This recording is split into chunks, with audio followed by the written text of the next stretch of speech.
It started during one of the most chaotic transitions of my life, when my mom remarried. At first, I wasn't thrilled about the idea of a stepdad. I mean, who would be? But the real surprise came when I met him, Adrian, my new stepbrother. Adrian was nothing like I expected. He wasn't the awkward, distant relative I'd been bracing for. Instead, he was charming, kind, and way too good-looking for me to ignore. From the moment we met, there was a strange, unspoken connection between us.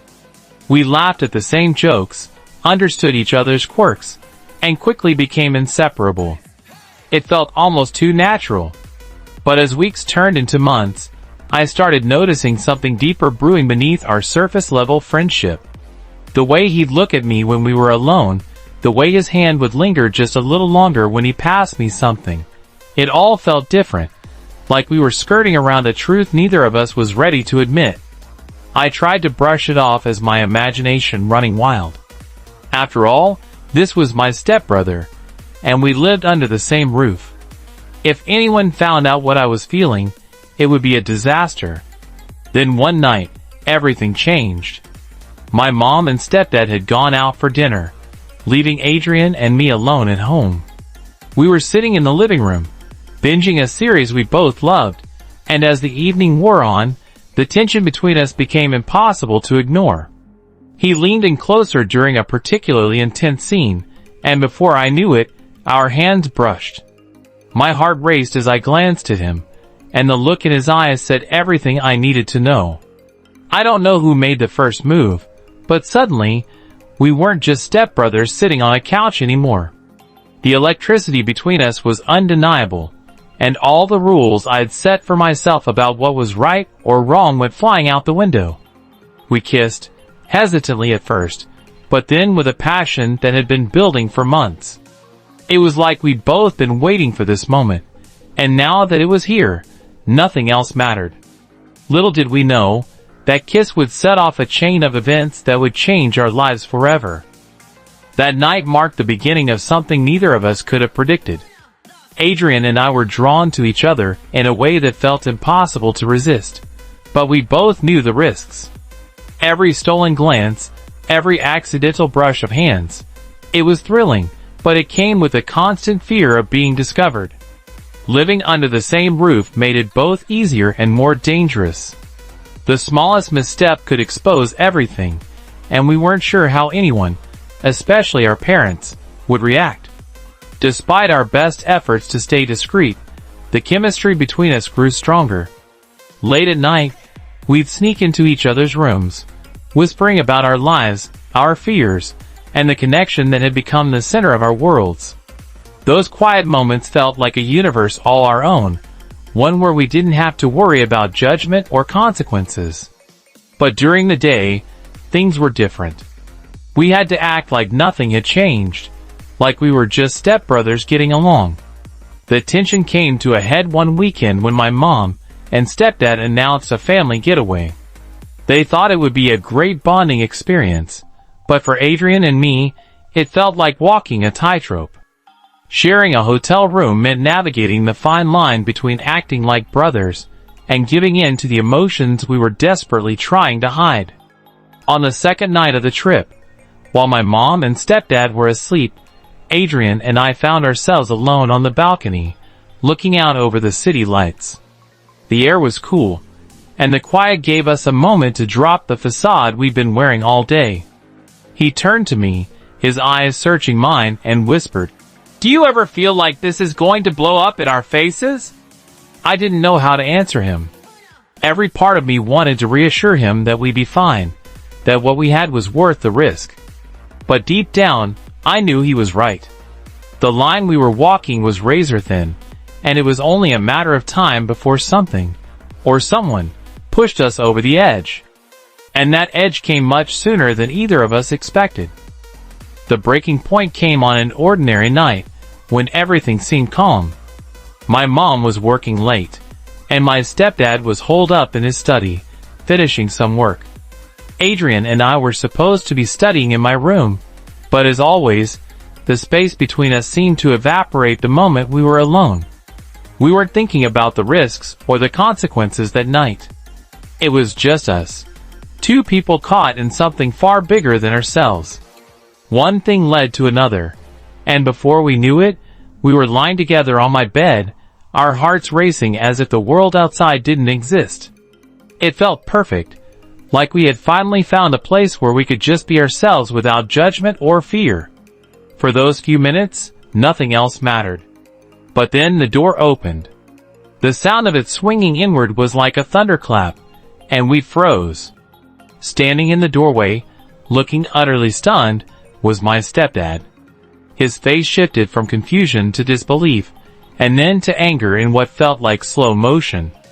Neither Adrian nor I could move. It was as if time itself had stopped, trapping us in that horrible, gut-wrenching moment. "What the hell is going on here?" he demanded, his voice sharp and filled with a fury I had never heard before. Adrian sat up quickly, scrambling to say something, but no words came out. I could feel the blood drain from my face as panic set in. My stepdad's gaze darted between the two of us, piecing together what he had just walked in on. I finally found my voice, but it was shaky and barely audible. "It's not what it looks like," I stammered, even though we all knew that was a lie. There was no explaining this away, no denying what he had seen. The truth was out, and there was no way to take it back. The silence that followed was unbearable. My stepdad shook his head, his expression a mix of disappointment and anger. "I trusted you," he said, his voice low but cutting. "Both of you." With that, he turned and left the room, slamming the door behind him. Adrian and I sat there in stunned silence, the weight of what had just happened crashing down on us.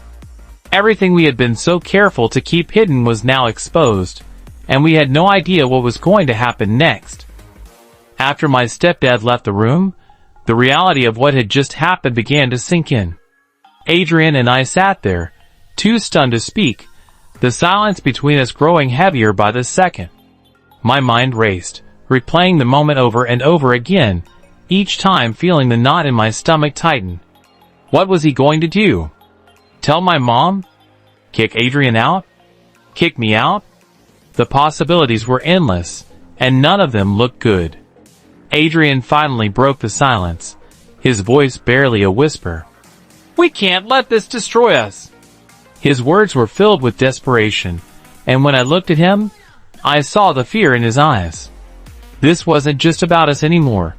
It was about our family, our lives, and everything we'd built. But I didn't know how to fix it. A few minutes later, there was a knock at the door. My stepdad's voice came through, sharp and commanding. "Both of you downstairs. Now!"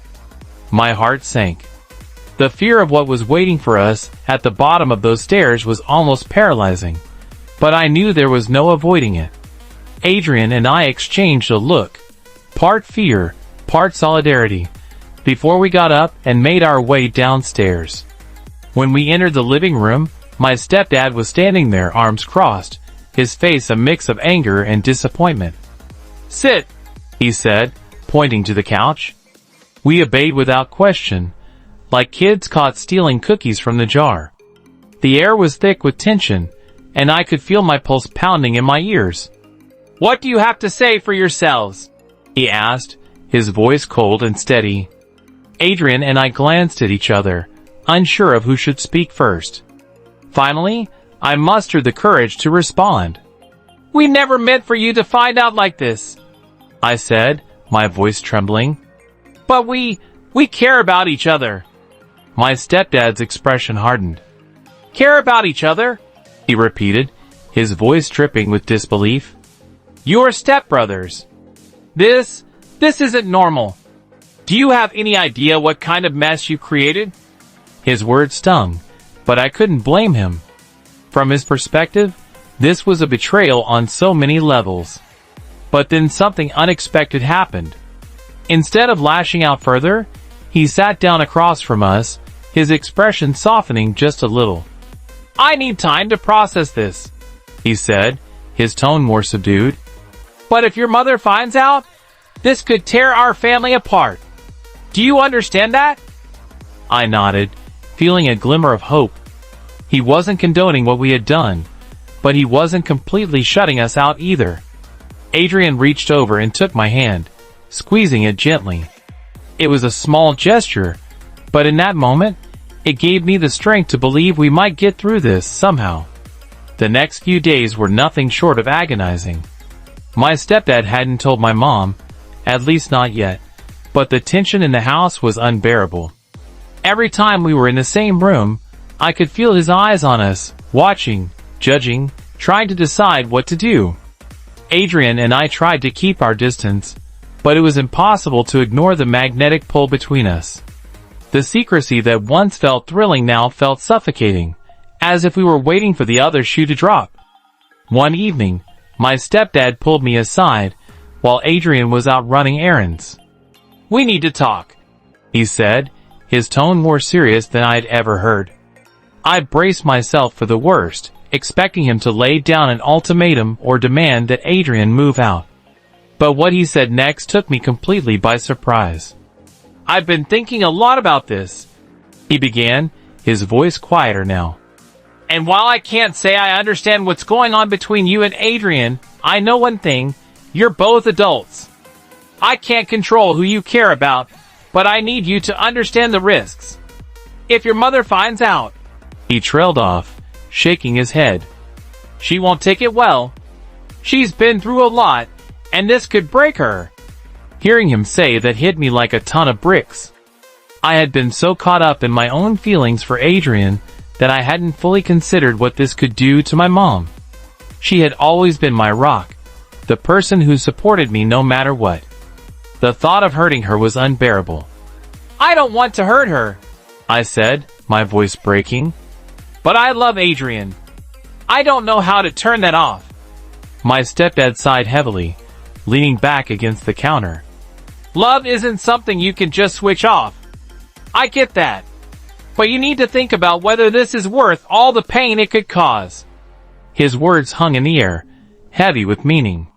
For the first time, I realized he wasn't just angry, he was conflicted. He didn't want to be the bad guy in this situation, but he also didn't know how to reconcile what we'd done with his role as a father figure. When Adrian came home later that night, I told him about the conversation. He listened quietly, his brow furrowed in thought. "What do we do now?" he asked, his voice barely above a whisper. I didn't have an answer, but I knew one thing. Whatever happened next, we had to face it together. The following morning, Adrian and I made a decision. We couldn't keep living in limbo. If we were going to have a future together, it had to be built on honesty, even if that honesty came with a price. My mom deserved the truth, and as terrifying as it was, we couldn't keep hiding in the shadows. Adrian held my hand as we walked into the living room, where my mom and stepdad were sitting, sipping their morning coffee. My heart felt like it was going to explode, but I knew this was the only way forward. "Mom," I began, my voice trembling but resolute, "there's something we need to tell you." I glanced at Adrian, who nodded, his grip on my hand tightening. Over the next few minutes, we laid everything out. The connection we felt, the moments that brought us closer, and why we couldn't ignore our feelings any longer. The words came tumbling out, raw and unfiltered, as my mom's expression shifted from confusion to shock. At first, there was silence. It felt like the air had been sucked out of the room, and for a moment, I wondered if this was the end of everything, our family, our relationship, and the life we'd built together. But then, to my surprise, my mom looked at Adrian and me, her eyes softening. "I don't understand this," she said, her voice shaking. "But you're my son. And Adrian, you're part of this family now too. If this is what makes you happy, I'll try to support you. I need time." Hearing those words felt like a weight had been lifted off my chest. My stepdad remained quiet, his expression unreadable, but I could tell he wasn't going to make things harder for us. For the first time in weeks, I felt like we could finally breathe. The road ahead wasn't going to be easy. There were still so many questions to answer and challenges to face. But at least we weren't hiding anymore. Adrian and I could finally start building a life together, one step at a time. Looking back, I realized that love isn't always simple or conventional, but when it's real, it's worth fighting for. If you've made it this far, thank you for listening to our story. Don't forget to subscribe to True Gay Stories for more powerful, heartfelt tales like this one.